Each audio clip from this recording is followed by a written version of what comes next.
Praise the Lord. Good morning. మన ప్రభువును రక్షకుడైన యేసుక్రీస్తు పరిశుద్ధ నామంలో యేసుతో అనుదినము అని ఈ పరిచర్య ద్వారా ప్రతిదినము దేవుని యొక్క శ్రేష్టమైన వాక్యాన్ని వింటున్న మీ అందరికీ నా హృదయపూర్వక శుభములు. నా ప్రియ సహోదరి సహోదరుడా, ఈ పునరుద్ధాన దినము ఈరోజు దేవుడు మనతో మాట్లాడుచున్న మాటకు ముందుగా ప్రార్థనతో ఈ యొక్క వాక్యాన్ని మనం ప్రారంభించుకుందాం.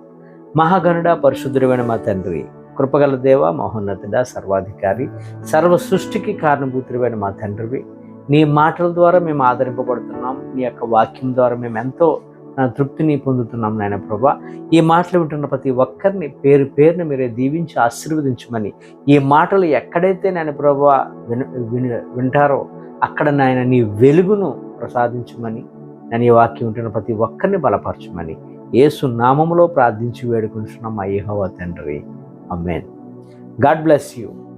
ఈరోజు మరి ఈ యొక్క పునరుద్ధాన దినం రోజు ఆదివారమున ఒక స్పెషల్ డే. ఈరోజు మనందరికీ తెలుసు ఏంటంటే అది ఫాదర్స్ డే.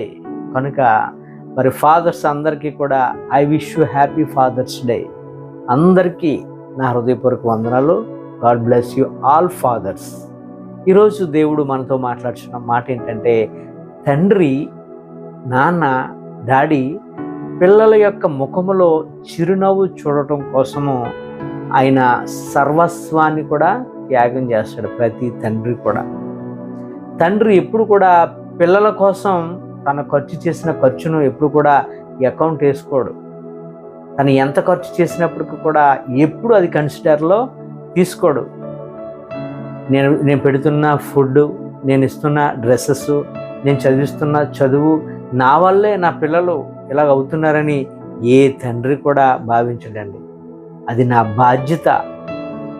నా పిల్లలు మంచిగా ఉండాలి, నా పిల్లల్ని మంచిగా పోషించుకోవాలి, అది నా బాధ్యత అని ఆ పెట్టడంలో కూడా తండ్రి ఎంతో ఆనందంగా, ఎంతో సంతోషంతో పిల్లలకు అనేకమైన విషయాల్లో చక్కని శ్రద్ధ తీసుకుంటాడు.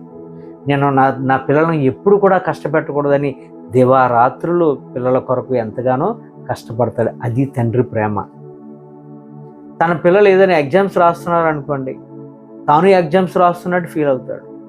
తన పిల్లలు ఏదైనా ప్లే గ్రౌండ్లో ఏదైనా గేమ్స్ ఆడుతున్నారు అనుకోండి, తను గేమ్ ఆడుతున్నట్లుగా ఫీల్ అవుతాడు. తన పిల్లలు ఎగ్జామ్ హాల్లో ఉంటే బయటే నిలబడతాడు పిల్లలు ఎప్పుడు వస్తారని. తన పిల్లలు ఆడుతూ ఉంటుండగా ప్లే గ్రౌండ్లో ఆ ప్లే గ్రౌండ్ చుట్టూ తిరుగుతూ ఉంటాడు. అది తండ్రి ప్రేమ.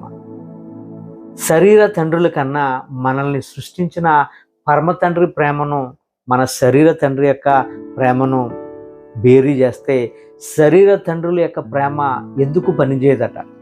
అంతకు మించిన ప్రేమ మన తండ్రి అయిన యేసయ్య ప్రేమ. ఆయన పిల్లల ఎడల ఆయన చూపిస్తున్న ప్రేమను మనం వర్ణించలేం. మనం ఏడిస్తే ఆయన చూసే దేవుడు కాదు, మనల్ని ఆదరించే దేవుడు, మనల్ని ఓదార్చే దేవుడు, మనకు మార్గాలను తెలియపరిచే దేవుడు. అది తండ్రి ప్రేమ. దేవుడు తన పిల్లల్ని తప్పు చేస్తున్నప్పుడు ఆయన కొట్టలేక ఏం చేస్తాడంటే ఆయన అపవాదికి అప్పగిస్తూ ఉంటాడు. ఒక్కొక్కసారి అప్పగించడం కూడా శోధించడానికి అప్పగిస్తాడు తప్ప శిక్షించడానికి తండ్రి ఎప్పుడు కూడా అప్పగించడు. మన భాషలో అర్థం అవ్వాలంటే, మన భాషలో మాట్లాడుకుంటే, పిల్లలు ఎవరైనా సరిగా చదవలేకపోతే తండ్రి, సరిగా వారికి మార్కులు రాకపోతే తండ్రి ఏమనుకుంటాడో, అయ్యో నా పిల్లలు సరిగా చదవట్లేదు కదా, వీరికి ఏదైనా ట్యూషన్ పెట్టించి ఇంకా ఎక్కువగా వాళ్ళని చదివిస్తే మంచి మార్కులు వస్తాయేమోనని ట్యూషన్ మాస్టర్ని పెట్టిస్తాడు, ట్యూషన్కి పంపిస్తాడు. అదే ట్యూషన్ చెప్పిస్తే తర్వాత మంచిగా చదువుతారని తండ్రి యొక్క వేదన, అది బాధ. అది ఎలాగైనా నా పిల్లలు మంచి స్థితిలో ఉండాలని. యేసయ్య కూడా సాతానుని ఒక ట్యూషన్ మాస్టర్ లాగా వాడుకుంటాడు. సాతానుడు ఏమనుకుంటాడంటే, నేను దేవుని పిల్లల్ని కష్టపడుతున్నాను, దేవుని పిల్లల్ని నేను నలిపేస్తున్నాను, దేవుని పిల్లల్ని వారికి వేదనకు గురి చేస్తున్నాను, వారు అయిపోయారు అనుకున్నట్లుగా సాతాను భావించుకుంటే, దేవుడు ఏమనుకుంటున్నాడంటే, నా పిల్లల కొరకు వీడిని ఇలా కూడా నేను వాడుకోగలను అని దేవుని యొక్క ఉద్దేశమై ఉంది. దేవుని పని కొరకు సాతాను కూడా ఆయన పిల్లల యొక్క మంచి స్థితికి రావడానికి ఒక పరిశోధకుడు, ఒక శోధకుడు కావాలి కదా. ఒక శోధించేవాడు ఉంటే నా పిల్లలు రైట్ వేలో ఉంటారు కదా, నా వైపు తిరుగుతారు కదా, సెట్ అవుతారు కదని సాతాన్ని కూడా దేవుడు వాడుకుంటూ ఉంటాడనమాట. ఎందుకు వాడుకుంటాడంటే మన శిక్షించడానికి వాడుకోడు. సాతానుడు శోధిస్తే మన దేవుడు మనల్ని పరిశోధించి మంచి మార్గంలో నడిపిస్తాడు. అందుకనే ఇశ్రాయేలుని మనం చూసినట్లయితే, ఇశ్రాయేలు ఐగుప్తులో బానిసలుగా ఉన్నప్పుడు యెహోవా దేవుని యొక్క కన్నులు ఆయన పిల్లల వైపే ఉన్నాయండి. ఎప్పుడు నా పిల్లలు పిలుస్తారా, ఎప్పుడు నేను వారిని విడిపించాలని చూశాడు దేవుడు. వారు పిలిస్తే నేను పంపించాలని. చూడ, తప్పిపోయిన కుమారుడు వెళ్ళిపోయినప్పుడు ఆ తండ్రి ఎప్పుడు కూడా పిల్లోడిని ఎత్తుకొని తప్పిపోయిన కుమారుని ఎత్తుకొని వెళ్ళలే. ఆ తప్పిపోయిన కుమారుడు ఇంటికి వచ్చిన తర్వాత తండ్రి గబగబా పరిగెత్తుకొని వెళ్ళి కౌగిలించుకొని మెడ మీద ముద్దు పెట్టుకొని ఇంట్లోకి ఆహ్వానించుకున్నాడు. అది తండ్రి ప్రేమ.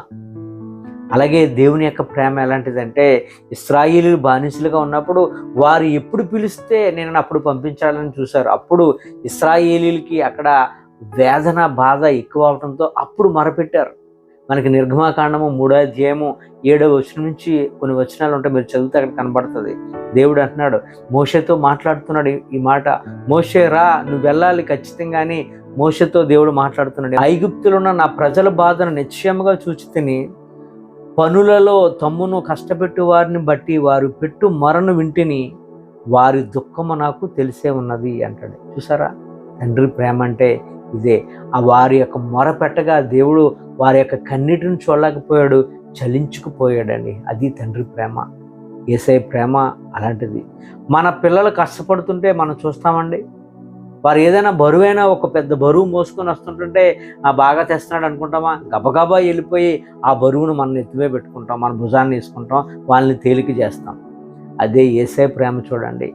మన కొరకు ఆయన ఏం చేశాడంటే, మనం చేసిన పాపాల నిమిత్తంగా శాపము మనకు రావాలి, బాధ మనకు రావాలి, మరణము మనకు రావాలి. కానీ అయ్యో నా పిల్లలు ఆ బాధ, ఆ శోధన, మరణము వారికి రాకూడదని యేసయ్య ఏం చేశారు, సరాసరి భూమి మీదకి వచ్చి నీ కొరకు నా కొరకు ఆయన మన బాధను భరించాడు, మన శాపాన్ని భరించాడు, మన దరిద్రతను ఆయన నెత్తి మీద వేసుకున్నాడు.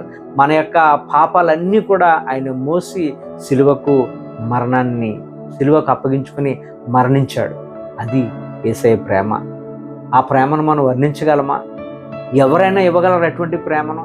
పిల్లల కొరకు ప్రాణాన్ని ఇచ్చే ప్రేమ ఎవరు ఇవ్వగలుగుతారు? పిల్లలకి ఏదైనా మనం శరీర తండ్రులు చేస్తామేమో కానీ పిల్లల కొరకు ప్రాణాన్ని ఇచ్చిన తండ్రి యేసయ్య తప్ప ఎవరు లేరు. ఆయనే నిజమైన తండ్రి, మన తండ్రి. కనుక ఈ యొక్క ఫాదర్స్ డే సందర్భముగా ఈరోజు దేవుడు మనతో మాట్లాడుతున్న మాటల ప్రకారంగా మనల్ని కన్నా తండ్రిని ఎప్పుడు కూడా మనం బాధ పెట్టొద్దు.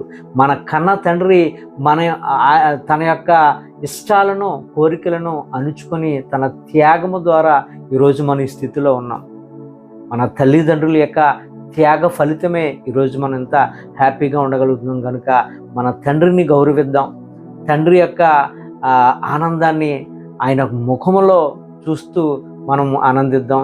తండ్రి ఇప్పటి వరకు ఎన్నో కష్టాలు పడ్డాడు మనల్ని పెంచడానికి, మనల్ని పోషించడానికి, ఈ స్థితికి రావడానికి. కానీ ఇక్కడి నుంచి మన తండ్రిని ఎప్పుడు కూడా మనం కష్టపెట్టొద్దు. ఆయన్ని కూర్చోబెడదాం, ఆయనకి రెస్ట్ ఇద్దాం. ఆయనకి రెస్ట్ ఇచ్చి ఆయన్ని ఎంతో సంతోషపడదాం. అలాగే మమ్మీ డాడీని కూడా ఎంతో ఆనందపరుద్దాం.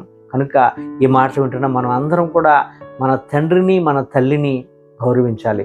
మన దీర్ఘాయుష్మంతులు అవ్వాలంటే దేవుడిచ్చిన మాట ప్రకారంగా, ఆయన ఇచ్చిన ఆజ్ఞ ప్రకారంగా నీ తల్లిని, నీ తండ్రిని సన్మానించు. అప్పుడే దీర్ఘాయుష్మంతుడు అవుతావు.